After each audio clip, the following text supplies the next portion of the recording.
O Rio São Francisco é considerado um dos rios mais importantes do Brasil e da América do Sul. E é no Nordeste, onde percorre o maior trecho da sua extensão, que ele se torna fundamental para a sobrevivência de milhões de ribeirinhos, como mostram os repórteres Alberto Gaspar e José Raimundo.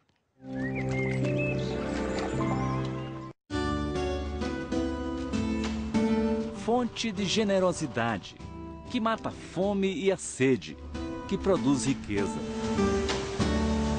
Quando entra na Bahia, o São Francisco revela no horizonte uma missão: socorrer milhões de nordestinos. Depois de deixar Minas Gerais, ele percorre outros 4 estados, além da Bahia, Pernambuco, Alagoas e Sergipe. Gera energia em 7 hidrelétricas e alimenta o maior lago artificial da América Latina. Suas águas abastecem 264 cidades só no Nordeste. Cerca de 150 quilômetros rio abaixo, avistamos de longe um solitário morro de calcário. O São Francisco passa fazendo reverências por aqui. Bom Jesus da Lapa, um centro de peregrinação do Nordeste. Todo ano, 300 mil romeiros procuram este santuário encravado no morro. A fé se espalha pela gruta, um labirinto construído pela natureza. A relação dos ribeirinhos com o velho Chico é de muita dependência. Os índios quiriris, por exemplo, vivem numa aldeia em Muquem do São Francisco. Dependem do rio para tudo. Por isso, o tratam como um pai que precisa de cuidados. A natureza é nossa mãe, que nós criamos dela. O rio é tudo para nós. Deixamos a tribo Quiriri e voltamos a navegar no Velho Chico. Agora estamos chegando no Lago da Hidrelétrica de Sobradinho, o maior lago artificial da América Latina, com 300 quilômetros de extensão. O homem chega e já desfaz a natureza, tira a gente, põe represa, diz que tudo vai mudar. A chuvarada que vimos durante boa parte dessa viagem também aliviou e muito o drama da represa. Situação bem diferente de novembro do ano passado, quando o lago quase secou e o que parecia improvável aconteceu. As cidades que submergiram quando a barragem foi construída reapareceram 4 décadas depois.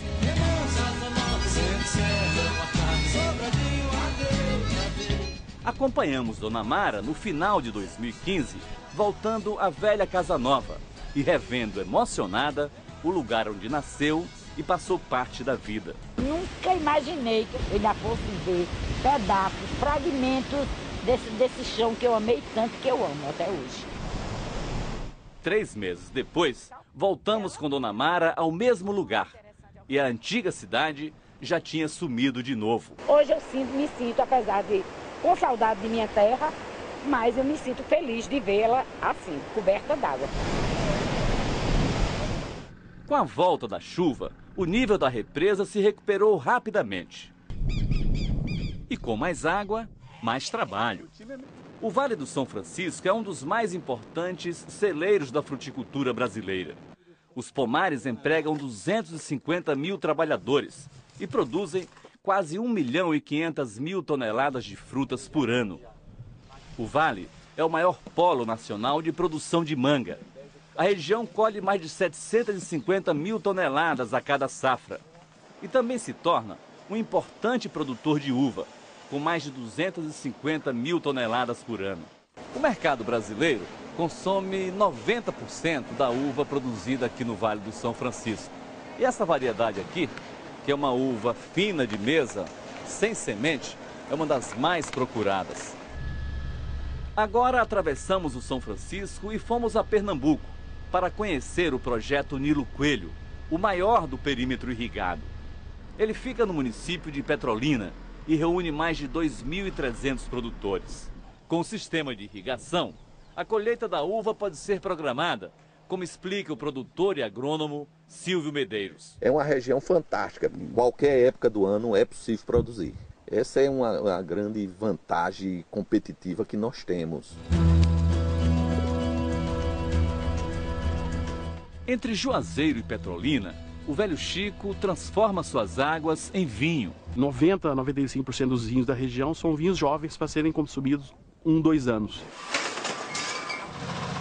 O São Francisco segue o seu curso rumo ao Oceano Atlântico. Daqui em diante, o repórter Alberto Gaspar ainda vai contar muitas histórias.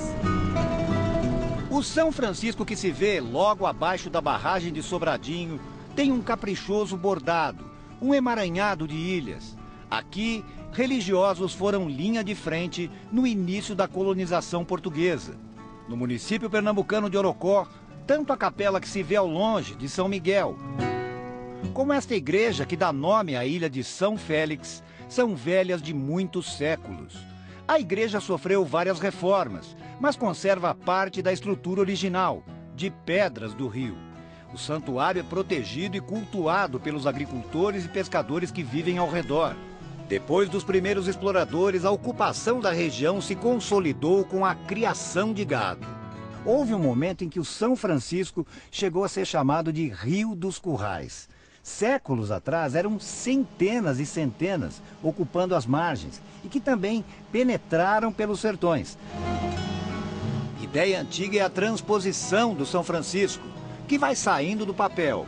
Um megaprojeto ao custo de 8 bilhões de reais, com quase 500 quilômetros de canais cortando sertões de 3 estados. A água captada em pontos como este, em Cabrobó, vai correr quase sempre por gravidade, mas também terá que subir, em etapas, até 300 metros, puxada por estações elevatórias. Barragens e enormes estruturas de concreto fazem deste o mais controlado dos grandes rios brasileiros, domado para produzir energia elétrica. A cada usina, a água primeiro é acumulada, depois desaparece em tubulações, move turbinas e ressurge na quantidade que o homem determina, repetidas vezes. Itaparica, Paulo Afonso, Xingó. Estamos no trecho do rio mais explorado pelo turismo. Destaque para os passeios no cânion de 65 quilômetros de extensão, talhado na pedra pela natureza ao longo de milhões de anos. Nesta parada onde os turistas se refrescam no próprio rio, entre um selfie e outro, confirmamos. Esta beleza toda atrai gente de toda parte. Brasília. Caraguatatuba, São Paulo. Maringá, Paraná? Exato. Tá longe, hein? Tá. Um lugar maravilhoso desse aqui vale a pena. Cruzamos o São Francisco entre as 2 últimas cidades antes da Foz, Brejo Grande e Piaçabuçu, tradicional região produtora de arroz, com irrigação. Existem áreas com alta produtividade, como esta, que faz parte de um perímetro irrigado de 2.500 hectares de arroz. Mas, ao mesmo tempo, em outros pontos, até bem próximos daqui, a briga do São Francisco com o mar, com desvantagem para o rio em termos de força, já traz problemas.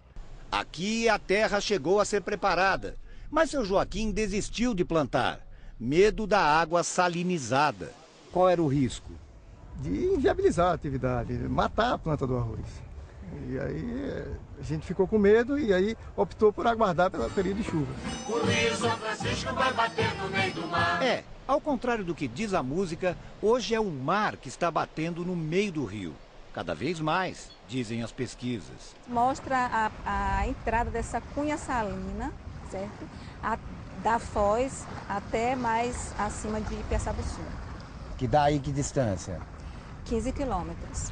Nossa viagem está terminando. Vamos até onde o doce e o salgado, o azul e o verde se encontram.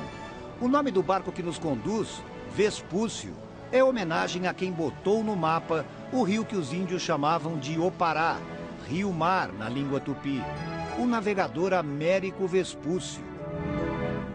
Vespúcio vinha mapeando a costa quando topou com esse rio enorme. Consultou o calendário católico, como era hábito na época.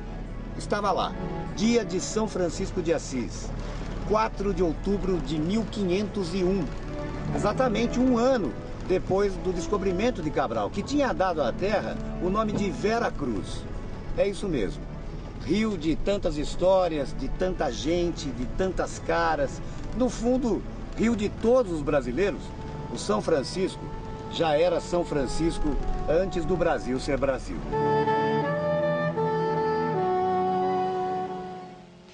A bacia do São Francisco é enorme. O rio, que tem 2.860 quilômetros de extensão, atravessa mais de 500 municípios em 5 estados brasileiros. Suas águas servem a cerca de 15 milhões de pessoas.